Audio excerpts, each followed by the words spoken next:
Welcome to the Racing Pigeon International Podcast. We talk about everything racing pigeons, the latest news, results, events, and interviews from around the world.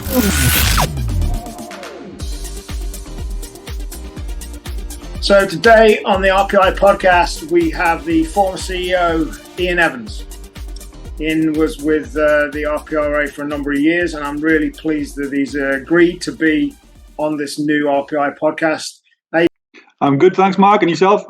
I'm all good. Yeah, I'm all good. I'm very pleased that you asked when I asked you agreed to come on, and the podcast is already. Although I haven't really started pushing it, it's already getting a lot of listeners, and I think it's a good way of cutting through because it's audio and video. It's a new way, and the syndication of it all. It's looking good. So yeah, thank you for being, my first guest on it. So let's get the privilege of being your first guest. That's great.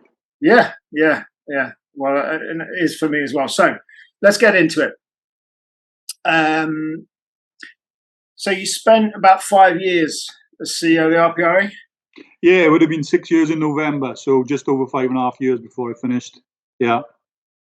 So how do you think your time went there? A bit of a mixed bag. I'm glad I did it. When I was offered the job, I was still debating whether or not to take it. I decided to take the plunge. As you know, I've kept pigeons all my life. Thought I had something to offer.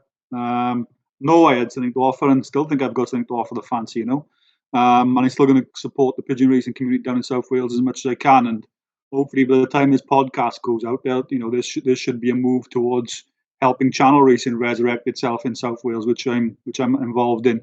But in terms of how I went, plenty of positives, some negatives. But I think I made a difference at the time I was there, especially during times of COVID. The fact we were the first competitive sport underway on the 1st of June 2020, a massive achievement.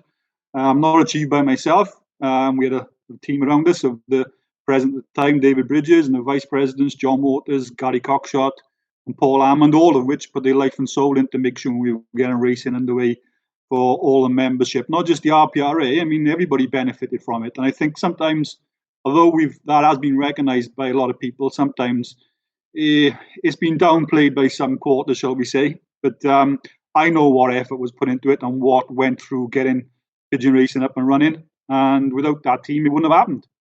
It probably wouldn't have happened at all in 2020. So very proud of that achievement.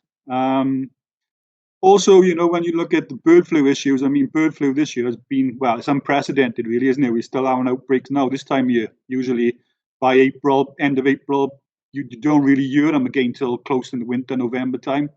But this year, all over Europe has been unprecedented, and we are still in the UK suffering outbreaks now, which has had a detrimental impact really on people within the 10-kilometre zones around those outbreaks. But again, I'm very proud of what was achieved there because, when I first came into post, I was very keen to start developing relationships with DEFRA because I could see, everybody could see where this bird flu issue was going. Every year, gradually, it was getting worse. So I thought it was important to start engaging with them. Built relationships with some great officers there. One of which has got a pigeon racing background in her family, so she really got it and was very, very helpful. That kind of relationship we built really proved dividends this year. Although a lot of people might not realise it, without spelling it out to them. Without those relationships and improving our adherence to the kind of general license conditions out there on pigeon racing, then there probably wouldn't have been any pigeon racing at all this year, because gatherings of many species of birds, poultry and others at the moment are still banned. And of course, a pigeon race is a gathering where pigeons are brought together from all different lofts. And this year, because of the relationship and, the requirements we built up and communications we put out with the membership, that risk, which was already a small risk pigeon racing poses to the spread of avian influenza, was reduced further. And, there was no delay to start racing this year, which was great, really. One of the questions I was going to ask was, what's the most positive things you've taken from your time there? But I think you've kind of already addressed it. Certainly outside looking in, tackling the COVID situation, just physically being able to get marking of pigeons and racing of pigeons was, again, you know, the first to be able to get organised sports to do that. The fact that personally, for me, I ran up to Sheffield this morning to take my son Andy's NFC birds for his first, which he's incredibly excited about, his first ever French race. I think that, I'm not blowing smoke up your ass, I think that's your biggest achievement. I think I genuinely, you know, I've said publicly, I think you're the best CEO, manager, whatever you want to call the old stuff, the sport in the UK has had, the RPRA's had. I've publicly said I've got a lot of time for you and what you were about and doing. And if anything, your legacy, for me personally, is you made sure that we could race continental racing. You got us. That's the biggest thing to me, because without that, this sport, as we know it, would have been finished. And it took, I can't imagine the thousands of collective hours it took to get that done. That, for me, what is your biggest thing that you've achieved. And in addition, then you got COVID thrown at you, bird flu, you know, and I don't think people realise the sheer amount of work this stuff takes. If you're dealing with any government agency, it can be a ball ache, to say the least. But on such complex things, I can't imagine the amount of work. And to me, you're right, Mark. You know, and I suppose I was lucky in a way, because I'd spent 20 years previously working in local government and with Welsh government, so I was used to that kind of environment, if you like, and you know what kind of effort that was going to take dealing with these departments. But also, as importantly, you know, I'd spent 12 years working with the European Union as well through structural funds that were coming into the Welsh valleys. So I had a little bit of an understanding of a way around. Okay, this was still a different challenge. You were still dealing with different people, but I like to think, you know, it did help. That background I had did help dealing with these people and these departments. You know, and coming back to COVID, I mean, you know, I've read a few comments where people say, well, it was the government who decided when racing would start. Government never decided anything. I mean, if we think back, the government just shut everything down, which made it clearly obvious we couldn't race. So racing was off the agenda. And then nobody was ever going to come to the pigeon racing community and said, you can start racing next week, or you can start racing in 6 weeks' time. It was up to us to build the case in terms of whatever guidance was coming out there in terms of what can and can't be done, and making that fit really to the pigeon racing community. And obviously it meant changing lots of different things around the processes involved and how many people were involved. And you know, there had to be a leap of faith from a lot of people really. But I think from the team's point of view, and I know the president, the vice president at the time, myself, what was important is that we needed to get pigeon racing up and running as quickly as possible, but more importantly, do it in a way where we weren't putting anybody at risk from infection, from the authorities, in terms of, you know, what we were doing was illegal. That was left to us. You know, okay, we did run it past one or two people, like the chair of the all-party parliamentary group, but it was nobody ever come back and endorsed anything from a government point of view. We was basically left to get on with it. And, you know, there was a few sleepless nights over that, I'll be honest with you. But ultimately, you know, it stood up the challenge, because believe it or not, you know, there was police that turned up at marking stations where, believe it or not, we even had occasions where we had pigeon fancies ringing the police. And the police were attending marking stations. And when they showed the guidance and the processes they were going through, you know, everybody was fine with it. They felt great that you know, that fits with what we need to see. Fine, carry on, be safe, type of thing. We're very, very, very, very proud of that. And coming back to the channel racing issue, it was challenging again, because of course when we all voted to leave the European Union as a country, one of the first things we needed to make sure was try to establish how that was going to impact on pigeon racing in this country. Now, at the time, we left, and right up until 21st of April 2021, the regulations that were in place at the time, Regulation 2013-139, that regulation made pigeons moved as part of a race from outside the European Union into the European Union, exempt from any animal health inquiry requirements. So basically, it would have been business as usual. So if we'd left the European Union in 2018, shortly after voting to do so, I can't remember exactly when the vote took place, but if we'd done that in 2018 or 2019 even and left, we would have been able to continue moving pigeons into the European Union, no problem at all. We would have been exempt from any animal health requirements. It was a perfect storm, if you like, because we left the European Union on the 31st of December 2020, and the new regulations came into force on the 21st of April. Now, we didn't become aware of those. We were out of the club, weren't we? We're no longer in the European Union, really. So we weren't aware of those new regulations until probably the end of February of 2021. We'd made approaches to DEFRA and other government departments before that to make sure there was no impact, and everything that came back to them say there'd be no impact. So we were going along thinking that was the case. Then this all dawned on us, and we were very much on the back foot to start with. But again, we quite quickly made inroads into making the right contacts with people in terms of the European Union. And long story short, from where we were on the 21st of April 2021 to where we are now, I think, again, people perhaps don't recognise what exactly has been achieved. I know there's still things out there which need to be worked through, like the vet requirement at each marking station, but we'll come to that. I think it's as good as it's going to get, because one thing to say is I think none of this would have been achieved unless there was an appetite on the EU side to do it. And to be fair to all the people I dealt with in the EU, they wanted to put something in place that could work for us, but at the same time recognise that it wasn't going to be as simple as it would be if we were still in the European Union.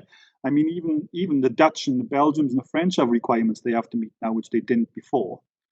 So we couldn't be treated any leniently to what their own member states were being treated. But also the willingness of the French, the FCF, so the RPI equivalent in France, and especially the new president who came on board towards the latter end of last year, has been very helpful. And also, especially once things started moving where it was possible, the contacts, the likes of Mark Gilbert. Mark has put a hell of a lot of work into this, and I think again, people don't perhaps appreciate that. And I've even seen people criticising him, which I just don't get. Surprise. Pigeon fanciers criticising others? Wow. Never. Yeah, I know. The thing with there's a lot of, let me think of the right word. Can't think of the right word without swearing. There's a lot of hypocrites in the sport. I've seen people writing disparaging things. The fact that DEFRA have got involved is the biggest mistake ever. Listen, the thing, and this is my own personal opinion, I would guesstimate 75-80% of pigeon fanciers in the UK voted Brexit. Roughly, I'd guess that. It's only a guess. It's a wild guess. And when you leave an organisation like the EU, it stands to reason a government organisation or groups of government organisations like DEFRA are going to get involved to move things forward. And, people, just speaking personally this morning, yes, Zandy was running around a little bit, getting a little bit stressed. He got everything right that he needed. But in the bigger picture, it wasn't really a major thing. Yeah, he's got to write down all the birds' vaccination details.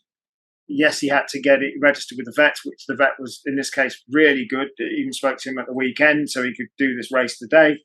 Not actually that much. Yes, there's a cost, but again, when the vet visit happens, the people locally will all get together and split the cost. Not major at all, really.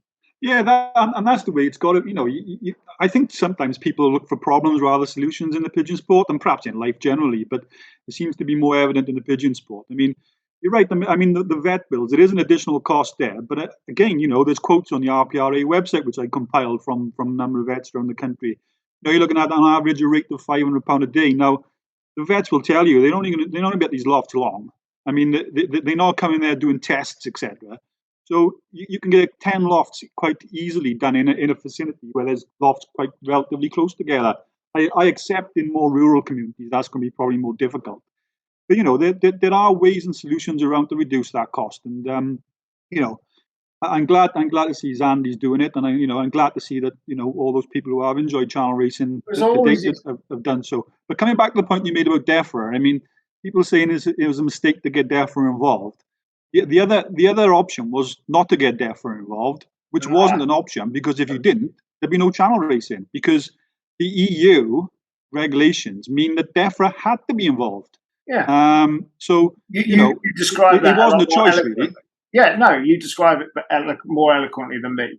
I said it when this was all kicking off. Simple. Want to race the channel? Register with DEFRA. Don't want to race the channel? Or don't want to register with DEFRA? Don't race the channel. Yeah. Simple as that. But you've got people that were bad-mouthing the RPRA, bad-mouthing you for getting DEFRA involved. Like you said, you've got no choice. No. If there's going to be any continental racing, French predominantly racing, this is the way it is. And I think that's still a result, considering how it could have been, because, it could have been a lot worse. And now you've got people like this weekend, flying French races. And it wasn't, and for anybody listening to this that hasn't done it yet, was all right. It was easy enough. Once you got everything together, it was easy enough to do.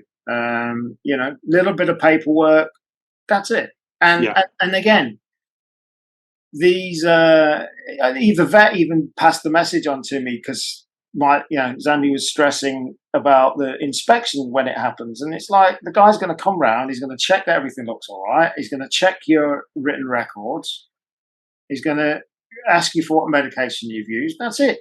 It's not going to be handling every pigeon and No. So no. They're basically looking for signs of notifiable diseases, which is paramyxo and even influenza. There's no other notifiable diseases really that they have to check for. And I say it's just a visual inspection. So I really don't think it's a lot to be scared about. I really don't. I mean, some people have related it back to like the farming industry and what happens with poultry, but it's a totally different process and totally different requirements, because this is a registration process. What they go through is an approval process. And it's that approval process that they initially tried to impose on the pigeon racing community for third countries, which obviously wouldn't work.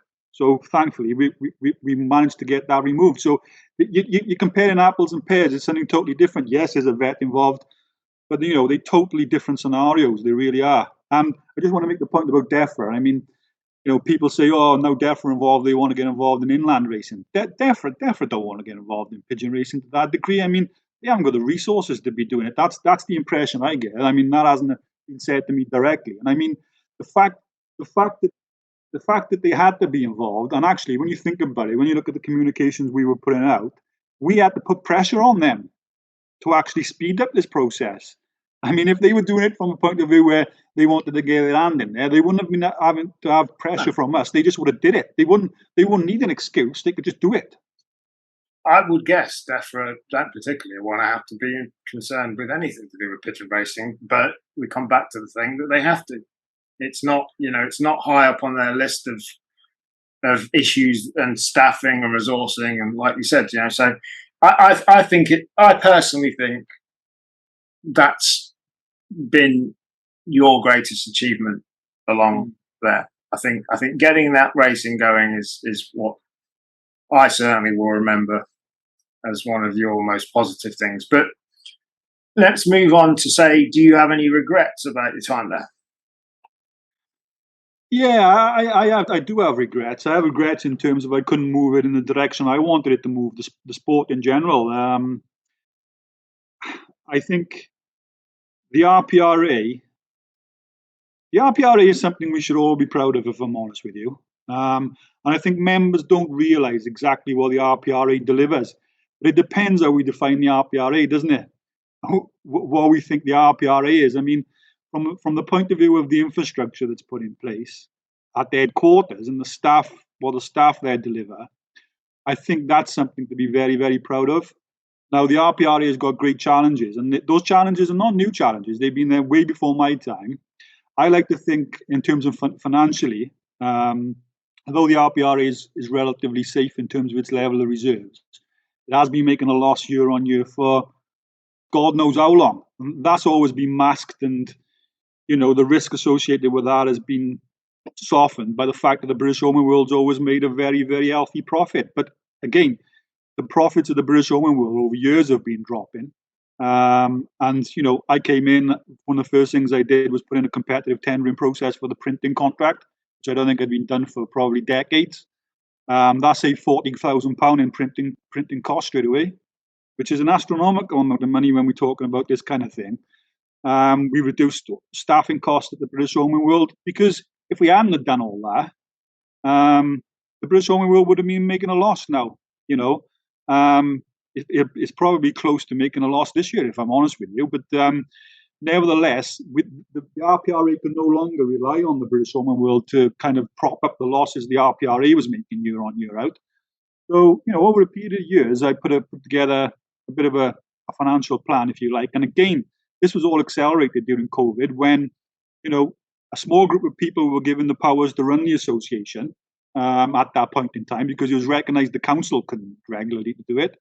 So myself, the president and vice presidents who I previously named, once racing started getting up and underway and our priority was out the way, we really started as a group having some really serious and difficult conversations sometimes about costs and how those costs in the RPRA could be addressed without going straight to the membership to put the subscriptions up. Because like any business, the first thing you should be looking at is, in this kind of thing, is instead of passing the cost on to your customers, is looking how you can reduce your overheads. And, we'd already started the journey. I'd already started the journey of trying to modernise some of the processes in place at RPRA HQ, but taking some of the processes online, with very, very little staffing cost involved in it, automating quite a lot. That allowed me to already start reducing staffing levels at HQ, but, other things accelerated that. But anyway, as a group, we came up with a bit of a financial plan, which we put out on paper to be able to present to the council. And that included some controversial things, if I'm honest with you. A lot of it's not new. A lot of it was in the Hall report, which, as you probably all recall, was thrown out. The Hall report was one of the reasons I decided to take the job, because I'd spent the previous 6 years working with social enterprises. And I could see clearly, the successful social enterprises. And the RPRA is a social enterprise. It's a business with social aims and objectives at its core, to deliver a service to its members. And quite clearly in those 5 years, we learned quite early on, that the successful social enterprises are the ones with really good governance structure that could react to opportunities and threats quickly. That didn't exist in the RPRA. I mean, the process we have in place, this bottom-up approach, in my opinion, doesn't work. You need to empower a small group of people, really, to make these decisions. But anyway, coming back to the point, these kind of recommendations included voluntary redundancy package for staff to try and reduce the staff, because we'd got to a stage where we'd modernise some of the working practices where we could do that. And I think during my time there, we reduced the staffing level by about 4 members, full-time equivalents. But more controversially, the other aspect looked around kind of making the governance structure far more financially efficient, as well as efficient in terms of making decisions. So, for example, just to put it in perspective, we have 13 regions in the RPRA. Each region has its own expenses to run. And then obviously each region appoints 1 or 2 members of council, depending on the size of the regions, to the council. And there's a cost associated with running the council. All that equates to about £80,000 a year. That's an astronomical amount of money for the governance of an organisation when you're talking about something the size of the RPRA. And it was my opinion, and I think I'm right in saying it was the opinion of the other 4 people on the executive committee at the time, that had to change. And once we'd reduced the staffing levels to a certain degree, and after we'd reduced the governance structure, any shortfall, or the cost associated with the governance structure, any shortfall should then obviously be picked up by the membership. But there's no way we were going to support going to the membership, asking them to pick that up until we addressed those costs first. Now, those propositions were put forward, the financial report was put forward, but the regions rejected it, which is not surprising, really, is it? I mean, they go into reject it because they see it as a direct challenge to them. And just to give you some kind of indication, I mean, it wasn't about getting rid of the regions, because I think, even though I think we don't need the regions to that degree, and as time will progress, those regions' requirement will reduce. It's the cost associated with that, with running those regions. And a lot of the administrative tasks of regions could be brought in-house without increasing the staffing levels and no extra cost. So it was just a no-brainer. but all that was rejected. So, that was But do you think that was simply we weren't able to get it to that position? Do you think it was simply asking turkeys to go to the slaughter themselves type thing? Is that the main reason, do you think? 100%. Yeah, 100%. I mean, I think we have to put it in perspective. I mean, the first thing to say, there's some good people in these regions, and there's some good people on council as well. Not a lot of good people, but it's the system more than anything that holds it back. And I mean, when the region is seeing this coming down as a threat, they're perhaps a bit wary of it, and they perhaps see some people may look at it as perhaps removing their own position or whatever position they feel they have through this process. And so, yeah, there is an element of turkeys voting for Christmas. But again, the membership need to take some responsibility here, because ultimately, if the membership engaged in the current process just for this one occasion, they could get it changed. The membership took the time to go to these meetings and vote it in. So I get why they don't go there. I mean, it's not something I choose to do in my spare time. So this is not a criticism of the membership. This is just putting across the reality that if people want things to change, because when you take the view of the membership on an individual basis, for example, should there be one member, one vote? I mean, 95% of the membership will come back, which is proven in the consultation exercise. They didn't say, yeah, there should be one member, one vote.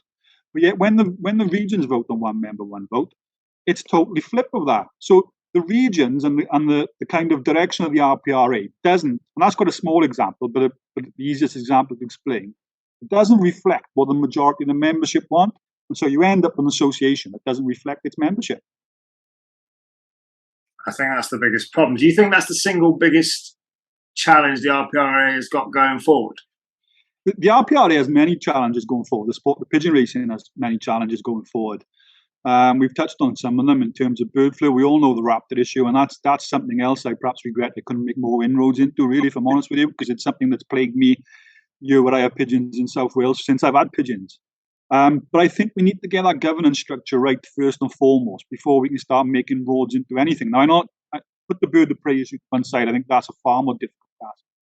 But in terms of modernising without losing the character of the sport, in terms of how it's run in this country, we need to get our governance structure right first, because nobody else in this country is going to do it. Like, you hear people talk about we need a new union. You don't need a new union. The association itself and what it delivers is good, but it could be so much better. Forming another new union, that's all been done, isn't it? I mean, the Northwest Ormond Union, I believe, was born out of the frustrations and whatever of certain individuals, putting it politely. But what does the Northwest Ormond Union deliver for the pigeon sport? Nothing. It sells some rings. Everything else is done through the RPRA. Even organisations down here in South Wales were affiliated to the Welsh Ormond Union. I won't put the Welsh Ormond Union in the same bracket as the Northwest Ormond Union, but ultimately, even the services, even those organisations affiliated to the WHO benefit from the RPRA. So we just need to make that RPRA bigger and better, really, and more, and reflect its membership more, what its membership wants. To me, it's got to be run as a business. Anything has to, moving forward, it has to be hard facts, financial facts, and the governance structure from a financial point of view doesn't make sense. And from a practical point of view, getting things done. Look, if you want to make something change, as in its simplest terms, go to your club, you put a vote in, you go to your region, the regions vote yes or no. That's a whole political potential nightmare for a start. Mm-hmm. And you said it yourself earlier, the 6 people during COVID got a hell of a lot more done taking it forward, things that needed to be done. And to me, it needs a core group of 6 to maybe maximum 10 people that ultimately make the decisions. The bottom up structure does not work. No, proven it doesn't work, and I don't see my fear for the RPRA going forward is that actually it's not going to change. We can be sitting here in 5 years' time and nothing's really changed. And the numbers are still going down, not just the finances, the membership's going down, and still because of this structure in place, nothing gets done. I view you as the CEO, any CEO of a business, they have a board, yes, but on a practical day-to-day basis, they can make decisions quickly, and any major decisions go to the board. The trouble with the board at the moment is they're all shackled to what the membership wants, and the membership don't get involved for whatever reason. It should be one member, one vote. It should be, this is coming up for the vote. You can vote by mail, online. Here's how you vote. This is what it should be done. And I know it's a simplistic way of looking at it, but that's how it should be. Yeah, I agree. And this region committee, it doesn't work. And and my worry personally is that in 5 years' time we'll be talking and not a lot has changed. And that leads me to my next question. But in 5 years' time, what's the RPI going to look like if it carries on the same trajectory? You know, not great at all. No. You know? No. I mean, things have to change, and I think change will, at some point, be forced upon people. But it's this reactive approach rather than proactive all the time. And that's just not the RPI. That's right the way throughout the sport. We're always reacting to problems rather than anticipating them and putting plans in place to address them as and when they arrive. And again, that comes down to the governance structure. It's cumbersome and it just doesn't work, for any kind of organisation. As for the role of CEO, I mean, you're right. I mean, you have very little authority, autonomy to make any decisions. And obviously, when I took the post, I was known as general manager at the time, and the only recommendation that came out of the whole report that was implemented was to change that job title from general manager to CEO, which meant nothing. It meant nothing because my role and my authority didn't change with that. It was just changing a couple of words in the rule book, which is pointless. Where do you see the sport at in the UK being in 5 and 10 years' time? I always try to be positive about the sport, if I'm honest with you. I think the sport will always survive, but we can't hide from the obvious. Participation is declining at a rate of knots. Back in the 80s, I think there was 60,000 members in the RPRA. It's probably 18,000, well, less than 18,000 now this year. That rate of decline, I think, has started to level off, but nevertheless, it's far too big. That rate of decline is far too big. And I mean, again, it comes back to the way the sport has been promoted. And again, this is not a criticism of anybody, because I think as a sport, I mean, Chris Sutton puts it very well. I think it was Chris Sutton said it to me. It's a sport that takes place behind closed doors and above people's heads. Nobody knows it exists. So why would you pick up a sport you don't know it exists? Now, years ago, things were different. The communities were different. I mean, I can remember as a kid, everybody went to the local workman's club. And where was the pigeon club? The pigeon club was in the local workman's club. So you had a shop window, so to speak. So people knew the sport existed. Now people don't tend to go to the workman's clubs or where the pigeon clubs are, or very few people. Now, that's a very simplistic way of looking at it, but that's just one example of why the sport's declining. People don't know it exists. So why would you take a sport that we don't know exists? And that comes back to one of the other things, I was keen to put in place when I arrived there, was something to start trying to promote the sport and take it to the people, to certain targeted audiences who could take up the sport. Now, Richard Chambers, obviously, at the time, before I took up the role, he was already delivering a school-based project. He was a teacher in Staffordshire, had a pigeon loft there, very successful. Some children took up the pigeon sport because of it.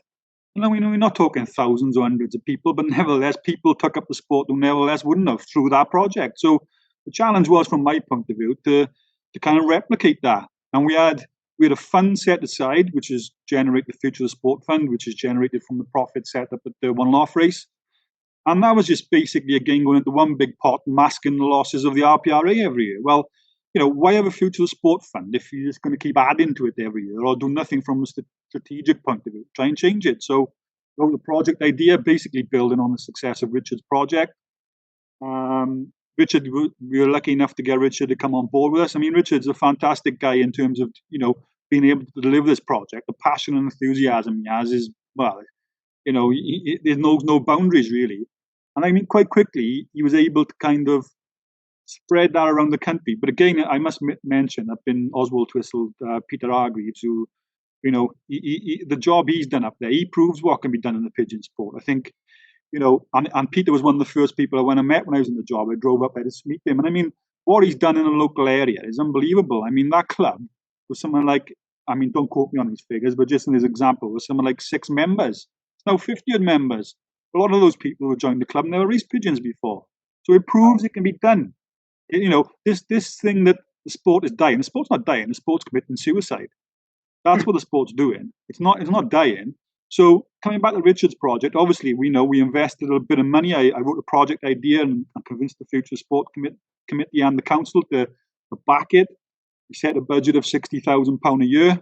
Rumours quickly started spreading that Richard was getting £60,000 a year salary. He wishes. He's coming in for a lot of criticism, but the project works. I think we've got 8 pigeon lofts in schools around the country. And again, if it weren't for COVID, I think that would be double that by now, because the project started to gather momentum. And then a lot of the word was getting out there where schools were spreading this around. When people were coming to Richard, interested in there, and Richard was going in and meeting the governors and giving a talk to the children. And, it was really gaining momentum. But COVID hit, everything shut down and that stopped. And Richard had to kind of start that process again. But then, the people who are tasked with securing the future of the sport, which is what I see, which is the council and ultimately the committees of the council, there's people on there who, even you can demonstrate that a project is working, want it to end. Now, I just simply cannot get my head around that. What we should be doing is saying, we have a project here which is working. It's costing £60,000 a year, but that's not coming out of the membership pocket. That's coming from the future, from the profit on the one-off race. So we should be making it better, not putting things in the way, barriers in the way. We should be analysing it and making it better. What's their justification for wanting it to end? Because, in my opinion, the reason they want it, they want to get rid of it is because they see it as another way of protecting the future of the regions and the council. From the point of view that I'm saying the council and the regions are costing £80,000 a year, well, there's £60,000 that we can get rid of there and protect our own future. That's my opinion. Rather cynical opinion.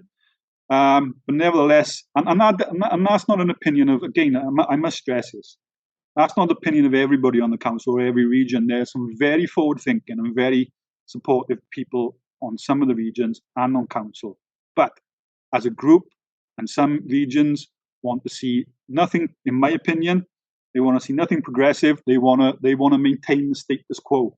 And why would you want to maintain something that doesn't work? Just don't understand it.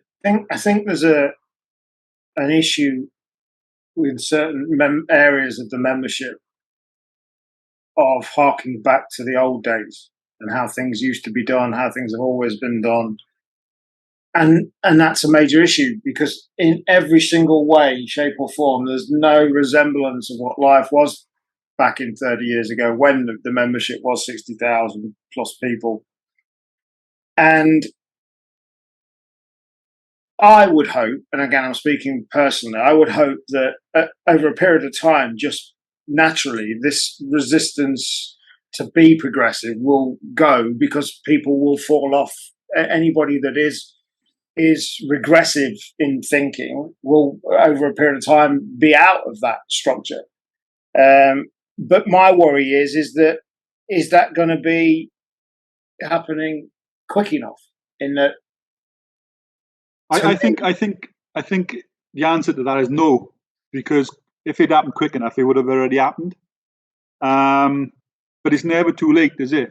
You said that the membership is levelling off a little bit, but there's a tipping point as to where at some point that membership cannot, even if it stayed the same, even forgetting going up for a minute, but at some point it is not sustainable.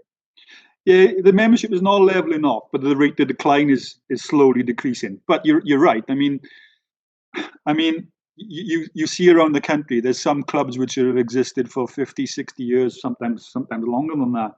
Those clubs can no longer function. And once that club is gone in that area, there's no opportunity for the other people, is there? And so if there's just a small group of people in that area racing pigeons, they give up. So it does accelerate. I see where you're coming from. But again, it's about addressing that, and it's about introducing more and more people to the sport. And the only way you're going to get out, do that, is by taking it out there. I was never of the attitude when I went for the interview. I was never of the attitude while I was in the job. I'm still not of the attitude that we should just sit back and accept it. We should be doing things to promote it, and that should be done via the RPRA. I have no doubts about that whatsoever. That's where it needs to be driven. We need a strategic project or process of getting out there. As I say, Richard's project's not perfect, but it was very much in its infancy. We just need to build on that, and we need to secure the future of the sport. I agree. I mean, I posted on Facebook. I posted yesterday, waiting for. That I was sitting there, albeit with my laptop outside, waiting for a pigeon to come back from an open race that Zandy had gone in. And a guy in America posted, you should do some simple videos about how the sport works. Because people don't know. People don't know it's worked on velocity. And people don't even know that a lot of people don't know they fly back to their own lofts. Well, how does that happen if they're all different distances? And I love, albeit one or two people within my social media connections that have nothing to do with pigeons. I have a crossover of on Facebook of pigeon people, and I love people actually engaging with it, because you are turning people onto the idea of it actually being a sport. I've got an idea for a video that at some point I want to do. It'll be called Athletes of the Sky, and I want to put up pictures of saying, think this is a pigeon, put up a street pecker. Think this is a pigeon, another street pecker. No, that's like comparing, Dartmoor ponies with a racehorse. This is a racing pigeon. Really impactful videos of them flying. Really impactful videos of how long they fly. When you say, oh, it's a 100-mile race this week, people that long. No, these pigeons fly 600-700 miles. That's in the picture of the sport is nothing. Yeah. There's so much that can be done. And when I get on it, thinking it, I'm an ideas person, and I think there's so much that can be done. But then, as sad as it sounds for me, I come back to I've started the podcast because I wanted to do something different. I did miss doing my shows, but at the same time, doing it at a specific time every week was prohibitive. This is great. We can record it, ask people to bring questions in before, and I said, you know what, I'm going to do it again. It's different, and it, in theory, can get more exposure around the world just because of how podcasts are syndicated. It's like I've been collecting these miler pigeons. As another example, I've got about 40 of them now. I got most milers anybody's got in the country. And I've been collecting them up as they come available because, again, if half the pigeon people you'd speak to say, that's not pigeon racing, pigeons flying a mile. Well, hang on a minute. Who's to decide that actually that isn't? Is it? Are they competing? Yes, they are. Yeah. Is it only a mile? Yes. Does it have to be a mile? No, it could be 5 or 10 mile even. That particular side is dead because it involved people having a community of lofts, a small piece of land with multiple lofts on it. Very prohibitive from a point of view. But can something be done? Potentially, yes, it can. It doesn't have to be exactly as it was. But I've been collecting them up because I still think there's something in that. Imagine on a Sunday. I mean, I've heard stories of people up in Yorkshire, Barnsley area. They used to go around 4 or 5 different of these miler races on a Sunday. And it's done and dusted. In 10 minutes, it's finished. Yeah. Now, imagine that, to be able to say, yeah, we're having a miler competition on Sunday. Anybody's welcome to come along. Yeah. That's getting closer to racehorses. Yeah. I agree with you. Yeah. Because it's done and dusted. So there's so many things that can be done. I naively, off and on, I've been involved, despite what people think, for 33 years in the pigeons. I kept my first racing pigeon when I was 13. I'm unfortunately 47 now. But I naively came back in. I still got the British Home in World every week while I was out of the sport. I came back in. We spoke many times in early 2019, and I did the first ever live show. People loved it, but I reached a point where I just had enough of the abuse and the hassle. I'd had enough. Yeah. And then you ask yourself, what are you doing it for? Yeah. The great thing with the podcast is it gets recorded. Yeah, I put out like I did yesterday on social media. If anybody's got any questions for Ian, let me know. Great, but that's it. I've not got people tuning in to give me a hassle. You listen to it, you hate me, you can still listen to it, but I don't have to get the feedback as such, the negative feedback. And the people that like what you're doing will tell you what they're doing. And I just got worn down with absolutely everything going on. And I came to it saying, well, I personally am helping Zandy with the racing. It's affecting Zandy and his racing. And I just got to a point where I'm like, life's too short for this stuff. And, I'm grateful for how long you stayed in the job, because I have said to you privately before, you couldn't pay me any amount of money to do what you did. No, and I think I probably stayed in there longer than not anticipated, because I thought I'd be there for a lot longer. When I took the job, but I thought I'd be there for a lot longer than I was. But I would have gone in December. I think we may have had this conversation previously, Mark. I would have gone in December last year. The only reason I didn't go in December last year was because I wanted to see through channel racing. It would have been irresponsible for me to have left at that point in time, and so I needed for my own motives and the responsibility I felt to everybody. I needed to stay there till it was done, and it's no coincidence that after we'd successfully completed the trial run across to France, which again drew some criticism, which perhaps you want to touch on later on.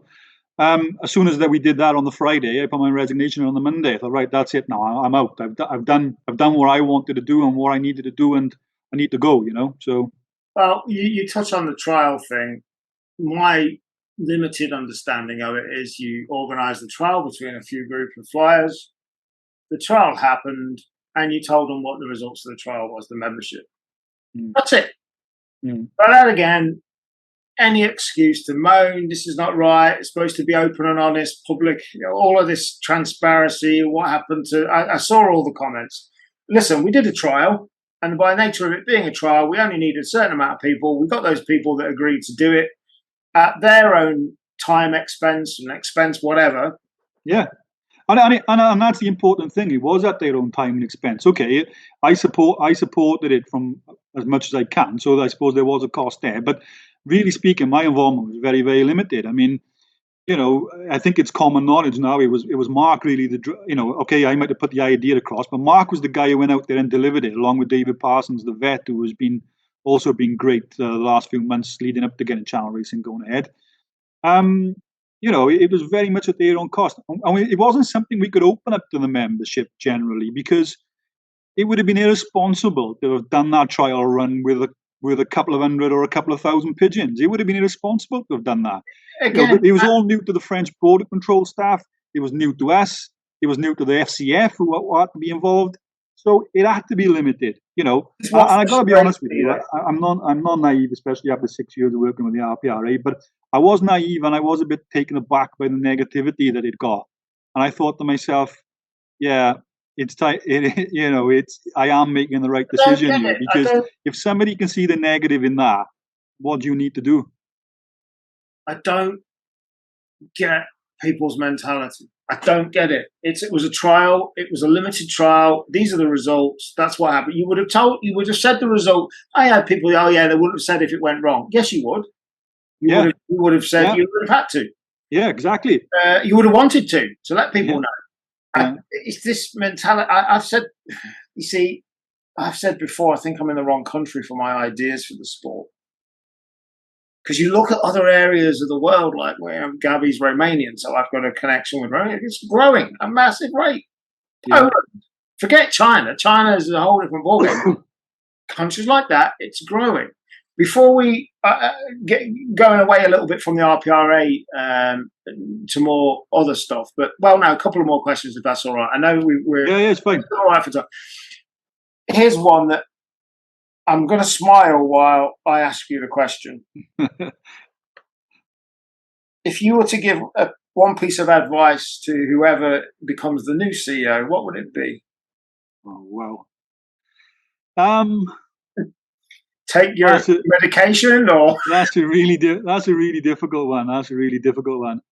I don't know, Mark. If I'm honest with you, I mean, I think if I was applying to the job now, knowing what I know, I think I'd want to, before I accepted the job, I'd want to make sure that there was a commitment to go in a certain direction. So perhaps there needs to be a conversation up front in terms of where the council or the regions see the sport going and how we're going to get there. Because, you know, I didn't do that, but I felt I didn't need to do it from the point of view that when I was interviewed, I was very critical of the RPRA. Very, very critical. I made the point at the time that the association is not representative of its membership feelings. And I still maintain that. I've spent 6 years trying to change that, and I failed. I also spoke to the consultants who were carrying out the All report. They were coming to the end of it, and I wanted to speak to them before taking on the job or being committed to the job, because I had my own ideas where they needed to go, which we've discussed, and it was music to my ears when I spoke to them, because I said, yeah, this is everything I've learned over the last 6-7 years. I agree with everything you're saying. It needs to be streamlined. We need to start cutting the overhead costs. We need to start empowering a small group of people, and we need to engage the membership more. I mean, I just can't see why anybody would have a problem with that. So I think my advice would be, before doing it, establish some boundaries right from the out. But that'll be difficult to do with the structure the way it is anyway. I'm in a WhatsApp group. I won't mention him. Somebody said I was going to apply for it, but I missed the deadline. He would have been a very good pick, in my opinion. He's a business-minded. And I'm not talking about RL either. RL's going on. Speaking of RL got involved in really trying to progress things forward. Was heavily involved, successful businessman in his own right, wasn't doing anything for the money, spent a lot of time doing it with the NFC, or lots of stuff he was doing. Really, like Zandy's going back to Zandy again for a minute as an example. Zandy's very first ever NFC race, which he was so excited about, Old Hens race. And RL sent him a postcard of congratulations with his pigeon, him holding his pigeon on it. Really great stuff. Thinking outside of the box, thinking like a businessman, but with the idea of he wasn't doing it for the money. He doesn't need the money. And then, however many months ago, I see a Facebook post that effective immediately, I'm resigning from all of my posts. Why? I knew why. Because he's sick of the hassle. And I said, it's just the same as me. We're doing what I was trying to do. And I'm not saying I was doing anything majorly. He was doing really important things within groups. But there's that. I think you can get beat down by things, certainly within the UK. And I know every country that is in this sport can have its issues, but I think the new CEO has to be business-minded, like you were. But until that governance structure changes, they're going to get. Then my own personal opinion is nothing's going to change. We'll be speaking. I agree with you, Mark. I think, things will change, but things changed in my time there, and things changed in my predecessors' times. But they're not going to change at the rate that's needed, really, unless that governance structure is right. And just to touch on that again, wherever the new CEO is, really, there should be an executive committee, no doubt about it, and it should be the CEO and perhaps the president and the vice presidents, and perhaps even then that's too many. But I think more importantly, again, what I learned in my role previously working with businesses and supporting businesses before the RPRA, is that, you might have 4 or 5 people on that committee, but you shouldn't just think that 4 or 5 people have all the skills and knowledge that's needed. So if you've got a project, or if you've got a problem, or if you've got an opportunity, in whatever field that is, you co-opt somebody onto that committee temporarily who has the relevant skills to be able to deliver it. Much like we did with channel racing. There was people out there we knew could help.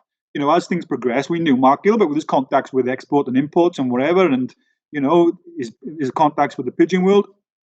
So Mark, Mark was okay. Mark was in regular contact anyway because he wanted to know updates. But when he was asked to get involved, he didn't even have to be asked to get involved. But what I'm trying to say is having the right people, the right skills at the right time to be able to help. Not just thinking you've got the answers to everything, because quite clearly we haven't. But so if you've got a building project, for example, you bring somebody on who's an architect, or you bring somebody on who's a project manager in building. You outsource businesses outsource things for specific projects. They don't bring a full-time member of staff for that. They outsource it. It gets done. Mark, I got a lot of time for Mark. Mark, again, has his knockers. I think that's a lot of jealousy-based stuff. But again, behind the scenes, nobody else working harder to help get this stuff done, Yeah. And, good luck and great. And thank you to him. Some of the comments that were coming through one of my WhatsApp groups is the RPRA needs to be run like a company. How do we remove the old guard? Somebody else said the majority of his answers will be, we tried X, Y, and Z, but ultimately it's down to the fanciers, and it goes out to the vote, and most don't vote. I think that kind of summarizes the issue. Yeah. I mean, most people, there's probably less than 1% of the membership making the decisions, because there's only less than 1% engaged in the process in terms of turning up at the region meetings. And again, as I said, I get it. I get it why they don't. I don't want to spend my Sunday running around the country to attend a meeting, but I think if they want things to change, and if they're asking questions, I mean, I don't like the derogatory term, oh God. I mean, as I say, there's a lot of good people on that council. But, if you want change, let's put it that way, then the answer is simple. You engage in the system. You put yourself out and you go along to the meetings. And if you're not happy with what your representative from your region is doing, then you vote them off and put somebody else there. It's as simple as that. People need to do it. People need to do it. The old guard thing was a direct yes. I know that. For me, one of the big issues is we could speak for hours, and maybe at some point we can get back on, because I also wanted, and we're not going to have the time on this episode, to talk to you more specifically about your past with getting into, how you got into sport, and not necessarily so RPRA focus. So maybe we'll do another one if you're up for that. Yeah. Because I want to get this podcast to be giving thoughts and ideas to people listening to it in the sport. Yeah, so no problem, Mark. Yeah, realistically, we're not going to have time to go down that route today. But with that in mind, we'll carry on and keep this episode how it's been. To me, one of the biggest problems going on within the RPRA, I hear it all the time. A whole discussion in my RPI WhatsApp group got started, which I didn't invite you to because I didn't think you would appreciate being invited, was this issue of joining clubs. People being refused membership. To me, I, again, don't get it. It makes no sense. Clubs changing their boundaries, their radiuses to keep people out. What is the, jealousy, fear of getting beat? I think, personally, any member that's an RPRA member should be allowed in a club unless they've been proven to have cheated, not all work, and maybe a couple of other criteria.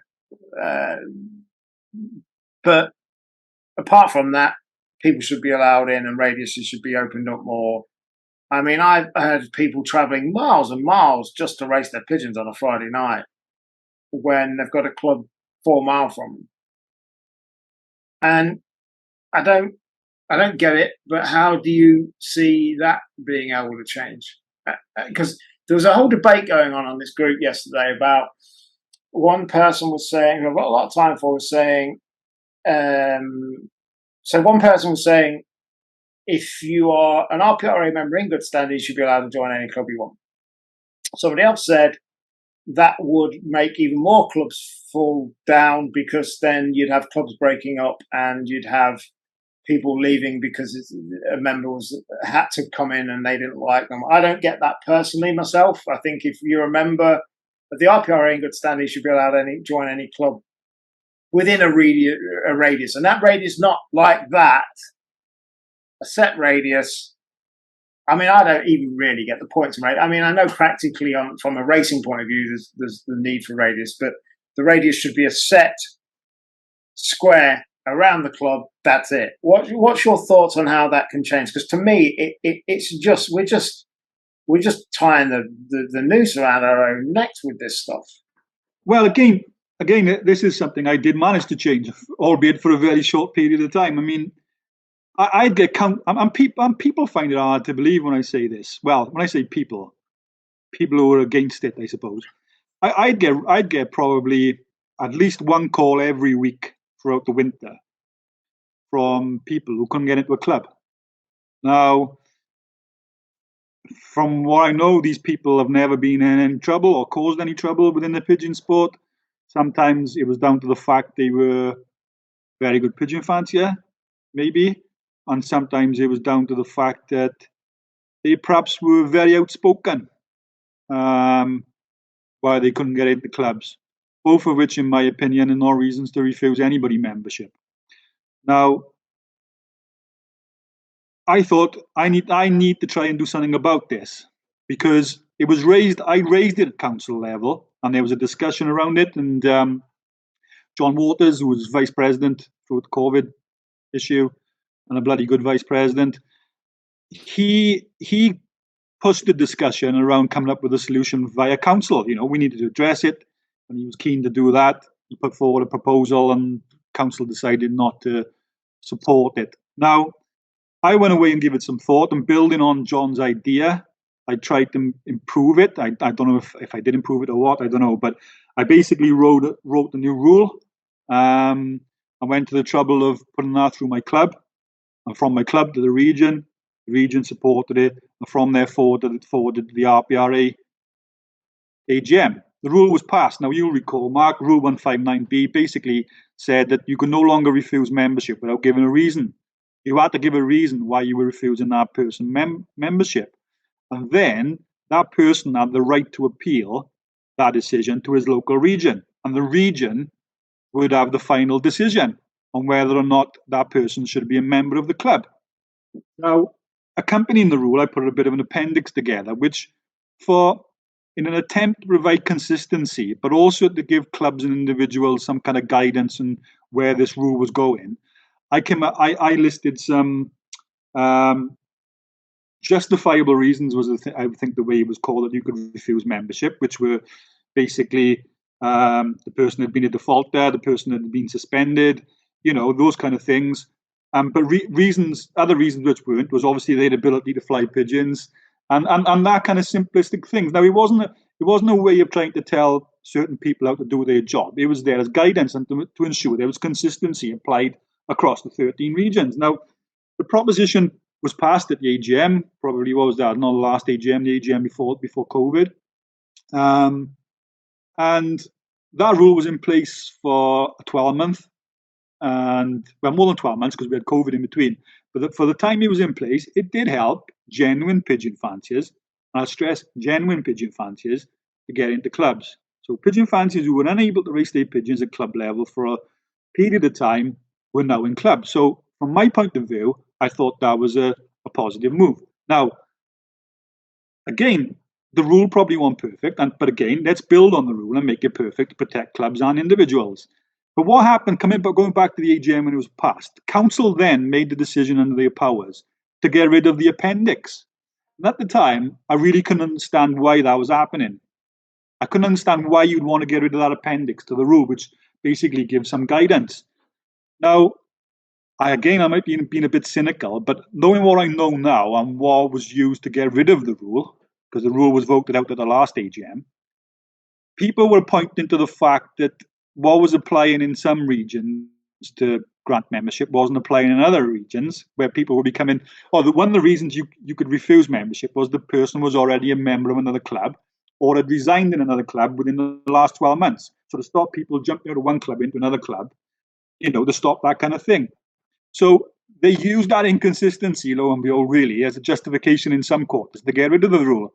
Now, I don't know if people read my annual review from the last AGM. It is available on the RPRA website. I mean, I was quite direct and outspoken in the AGM about lots of different subjects with the RPRA, including that rule.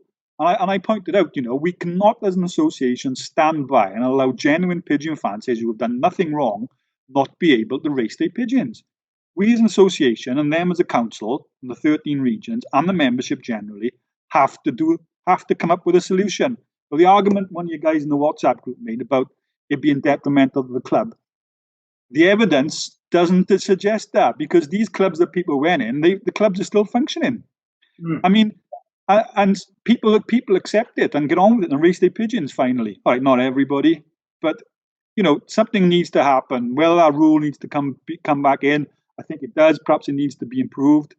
Get feedback from different people and improve the rule. But there shouldn't be anybody refused from clubs. And as for people, we have dead spots in this country where certain blocks don't fall into the boundary of any club.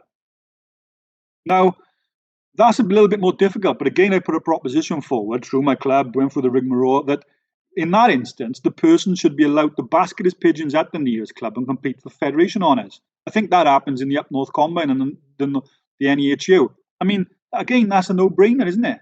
So that person can race his pigeons. He might not be competing at club level, but he can compete at federation level. Yeah. We could talk for another hour or two, but time is against us today.